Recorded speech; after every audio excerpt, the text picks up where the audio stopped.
Listo. Hola queridos participantes, quiero agradecerles a todos y a todas ustedes su entusiasmo en acompañarnos en esta comunidad de aprendizaje.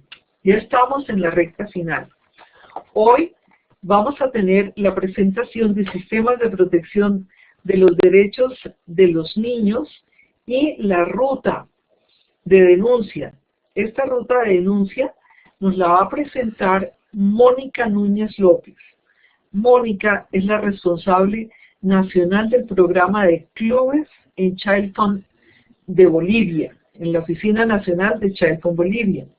Ella es licenciada en Derecho con estudios de posgrado en Derechos Humanos y Resolución de Conflictos. Y queremos agradecerle muy especialmente su entusiasmo en participar. Así que adelante, Mónica. Muchas gracias. Creo que es importante la temática. Creo que también debemos recordar de que al hablar de sistemas de protección de los derechos de los niños, debemos hacer énfasis sobre la importancia de los mismos, porque los niños y adolescentes han sido, a lo largo de toda la historia de la humanidad, uno de los grupos en los cuales ha caído la más grande discriminación, maltrato, violencia y todo tipo de abusos justamente por su condición. Esta condición que los pone de manera natural en desventaja con relación a los adultos. Los adolescentes, al igual que los niños y niñas, están protegidos por las normas vigentes en nuestro país y en Bolivia, y gozan de derechos y garantías que la Constitución Política del Estado establece a todas las normas, establece a todos los habitantes del país. También tenemos normas que regulan la situación de la niñez en el ámbito internacional, la Convención de los Derechos del Niño, de los cuales Bolivia forma parte, y en el ámbito nacional, el Código Niño-Niña-Adolescente. Actualmente, nuestro código se viene reformulando en nuestro país, ¿no? Bueno, como he dicho, en Bolivia tenemos el sistema internacional y el sistema nacional. En el sistema internacional nosotros estamos dentro de lo que es la Convención de los Derechos del Niño, y hace poco, en abril, hemos ratificado el tercer protocolo, ¿no? Y uno surgen muchas preguntas: ¿para qué sirve este tercer protocolo, no? Cuando decimos que los niños y niñas tienen derechos, las personas que los rodean, la familia, los profesores, tienen la responsabilidad de que estos derechos se cumplan. En caso de que estos derechos no se respeten, los niños, niñas y adolescentes deben ser capaces de expresar y reclamar sus derechos. El tercer protocolo, la ratificación del tercer protocolo en Bolivia, es un gran avance porque tiene la finalidad de garantizar que el sistema de protección de los derechos sea más eficaz.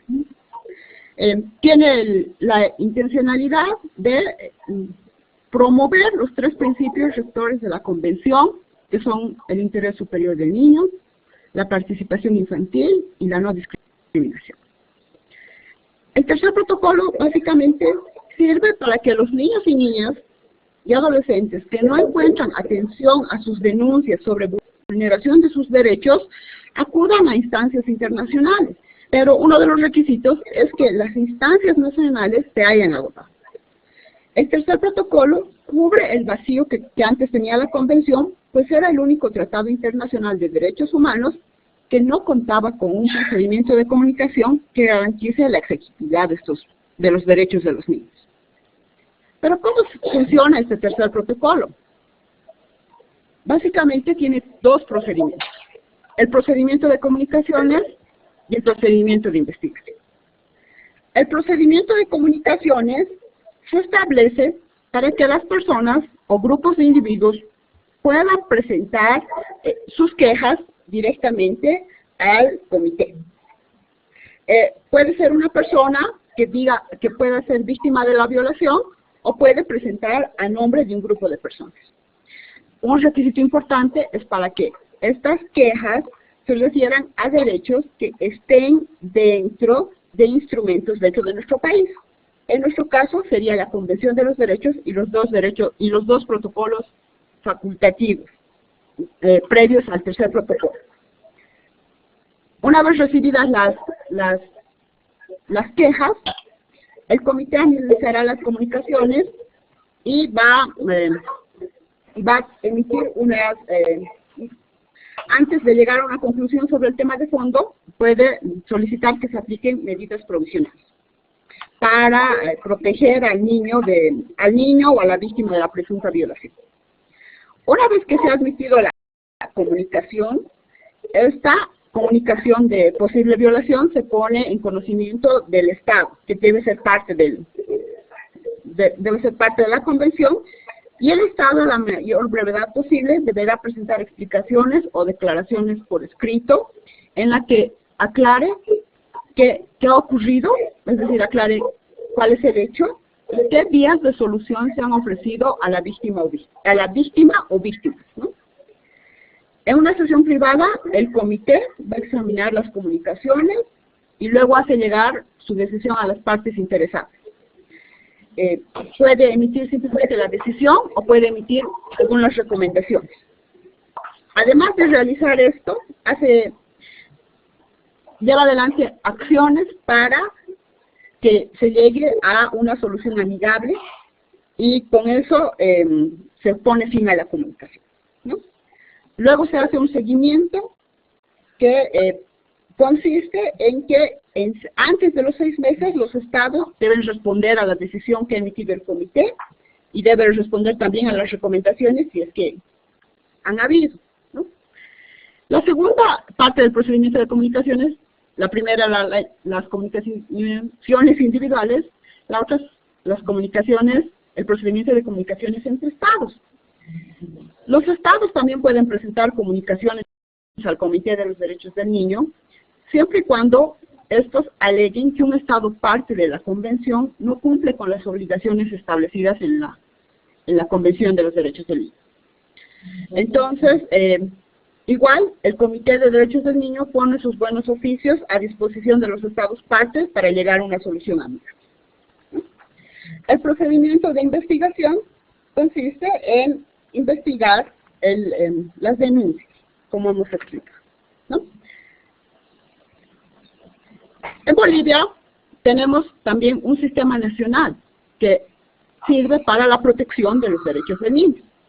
Nuestro sistema nacional es una red de protección de derechos humanos, es decir, es un mecanismo de articulación integral que tiene normas y leyes, la Constitución Política del Estado, el Código Niño-Niña Adolescente, planes, programas y políticas públicas, como el Plan Nacional de Atención Integral al Adolescente, el acceso a servicios de protección, como las defensorías de la niñez y la adolescencia dependientes de los municipios, y también observa cambio social y de prácticas para la prevención y atención de situaciones de violencia y vulneración de los derechos humanos.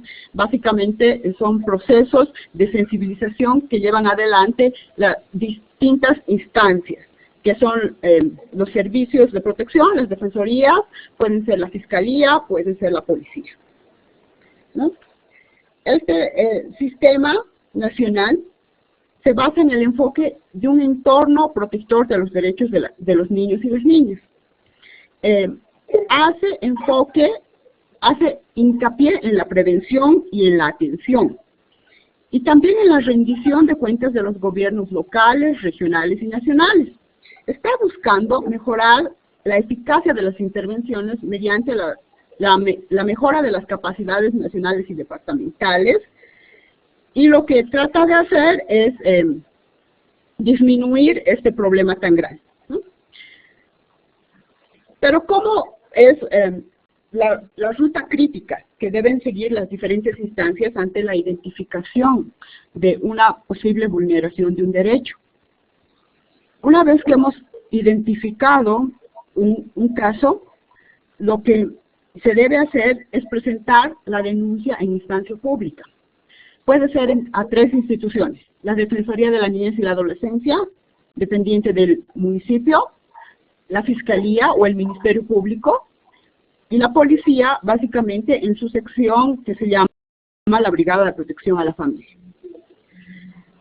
Si la denuncia se ha hecho a la Fiscalía o a la Policía, estas van a solicitar siempre el apoyo de la Defensoría de la Niñez y la Adolescencia, ya que esta es la instancia llamada por ley a brindar asesoramiento y hacer seguimiento a los casos que tienen que ver con la vulneración de los derechos de la niñez y la adolescencia.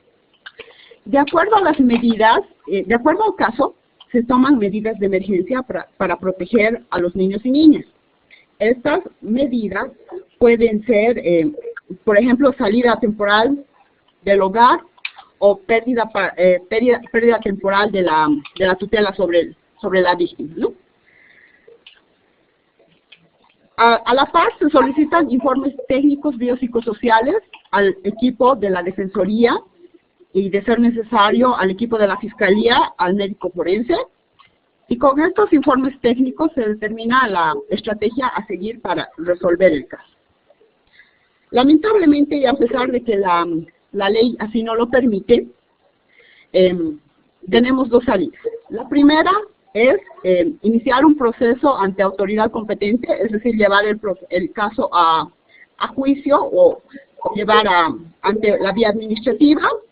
La Defensoría va a hacer el patrocinio activo del proceso y el objetivo es lograr una sentencia ejecutoriada. Después se va a hacer un seguimiento del caso para que al final termine. Como he dicho antes, lamentablemente, la otra opción es convocar al denunciado a la Defensoría de la Niñez y la Adolescencia para lograr un acuerdo conciliatorio. A pesar de que la ley señala de que la conciliación no está permitida en casos de vulneración de los derechos, en la práctica sí se da cuando concurren ciertas características.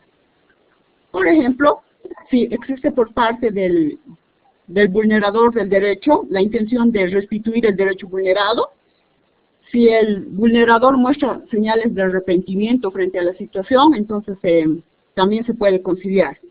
Y si el daño que se ha causado con la vulneración del derecho no es permanente ante la concurrencia de estas 3 características, entonces se puede conciliar el hecho y se puede elaborar un acta conciliatoria para dar así por concluido el caso luego de un seguimiento, ¿no?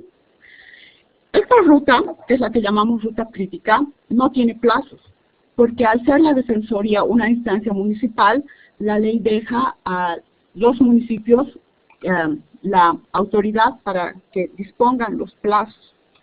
Desde la aprobación del Código de Niño, Niña, Adolescente, hemos estado tratando de uniformar básicamente los plazos para tener una ruta crítica que sea útil a todo el país, pero no se ha logrado, ¿no? Algo importante es que por ley todos tenemos la obligación de denunciar cualquier hecho de violencia o vulneración de los derechos de un niño, niña o adolescente, ¿no? El Código Niño, Niña, Adolescente, en su artículo 20, nos dice que toda persona que tenga conocimiento del menoscabo, violación, amenaza o negación de los derechos del niño, niña o adolescente deberá denunciar estos hechos ante la Defensoría de su respectiva jurisdicción o al Ministerio Público, ¿no? Entonces, ¿pero qué deberíamos denunciar? Cualquier situación que a nosotros nos parezca violación de algún derecho.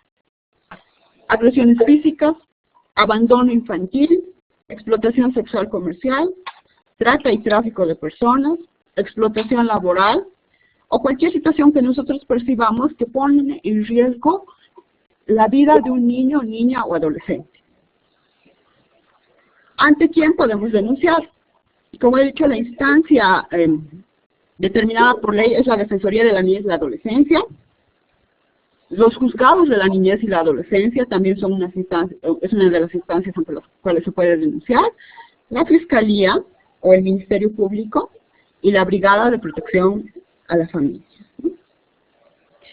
Ante esta situación de nuestra ruta crítica que está en construcción. Entonces, ¿cuáles son nuestras fortalezas? Nuestro Sistema Nacional de Protección de los Derechos tiene varias fortalezas. Entre ellas es que existe un marco normativo para la protección de los derechos de los niños y niñas, que hace hincapié en 3 aspectos fundamentales: la prevención, impedir los hechos antes de que ocurran; la atención, que debe ser una atención inmediata, posterior a que ha ocurrido el hecho; y la rendición de cuentas, que se presenta ante la sociedad en general, ¿no? En Bolivia, el 18 y 19 de agosto del 2014, ante la observación de la inexistencia de la hoja de ruta nacional, se ha decidido trabajar esto, se ha elaborado esta hoja de ruta nacional para la erradicación de la violencia contra los niños y niñas. Esta ruta actualmente va a ser socializada y se espera que entre en vigencia pronto. El lunes, básicamente, el lunes 30 de junio, es la fecha donde la hoja de ruta va a ser socializada entre todas las instituciones que tienen que ver con la protección de los derechos de los niños y las niñas. ¿Qué debilidades tenemos? A pesar de que la hoja de ruta se ha elaborado en agosto del 2014, esta todavía no ha entrado en vigencia. Nuestra actual ruta crítica no tiene plazos, es decir, que desde la identificación de la violación del derecho del niño, no existe un plazo que nos permita remitir la denuncia a las siguientes instancias, lo que hace que estos procesos se hagan largos y esto repercute en que a veces hay desistimiento de las partes o se sienten muy burocráticos estos hechos y lamentablemente eso hace que continúen algunos de estas violaciones, ¿no? Los costos y la burocracia de los procesos también son otra debilidad que tenemos, a pesar de que la justicia en teoría es gratuita en Bolivia. Hay un costo que implica el pago de ciertos servicios, de ciertas cosas, que hace que muchas de las víctimas desistan ante la posibilidad de denunciar o que sus tutores o también hagan lo mismo. Y la burocracia, ¿no? Debemos pasar previamente para que el proceso vaya desde la denuncia, debe pasar por exámenes biopsicosociales que hacen que los denunciantes terminen agotados emocionalmente con todo este proceso. Otra debilidad identificada es que los servicios de atención de estos casos no cuentan con el presupuesto necesario para su funcionamiento. La ley básicamente se limita a decir que los gobiernos municipales otorgarán el presupuesto y no establece un monto mínimo, un porcentaje mínimo para el funcionamiento de los centros, especialmente de las defensorías, ¿no? Y una debilidad muy importante también es la corrupción. Los retos. Uno de los retos importantes para Bolivia, para que nuestro Sistema Nacional de Protección funcione de manera más eficiente, es establecer los plazos. Así poder hacer que se agilicen los procedimientos. También es importante sensibilizar a los actores involucrados sobre la importancia de actuar. Muchas veces hemos tenido la situación que al momento de ir a denunciar ante una de estas instancias nos hemos encontrado con la total insensibilidad frente a los hechos de violación de los derechos de los niños, lo que hace que no sientan que es importante actuar en estas situaciones y hace que en su determinado momento la justicia nunca llegue, ¿no? Y otro de los retos, debido a los cambios sociales que viene teniendo el país, es involucrar a la justicia comunitaria. Actualmente, la nueva Constitución Política del Estado reconoce que también los sistemas de justicia ancestrales que son denominados los MORCs, los métodos originarios de resolución de conflictos, también tienen la oportunidad de resolver estos casos. Pero lamentablemente por usos y costumbres o comportamientos que están vistos de forma normal, digámoslo así, entonces la justicia comunitaria no considera como sancionables muchos de estos hechos que en el marco de la Convención y del Código Niño, Niña, Adolescente sí se podrían considerar violaciones a los derechos de los niños. También es importante establecer protocolos de acción en casos de identificación de situaciones de violación en los lugares donde se identifican más casos, las escuelas y los servicios de salud. Si bien existe esta ruta crítica, no existen protocolos eficientes o efectivos que indiquen a las personas que trabajan en las escuelas y los servicios de salud dónde pueden acudir en caso de identificar estas situaciones. ¿Cuál sería entonces nuestra función como personas que trabajamos en Chalfant, ¿no? Es importante identificar las funciones que tenemos. Para esto creo que viendo la historia del colibrí, podemos ver que cada uno tiene que hacer su parte, ¿no? Cada uno de nosotros tiene una función y un rol determinado al momento de proteger a los niños, de proteger y actuar frente a estos casos de vulneración de los derechos de los niños, ¿no? ¿Qué debemos hacer nosotros como funcionarios de Chalfant? Recordar que estamos trabajando con personas y no con casos.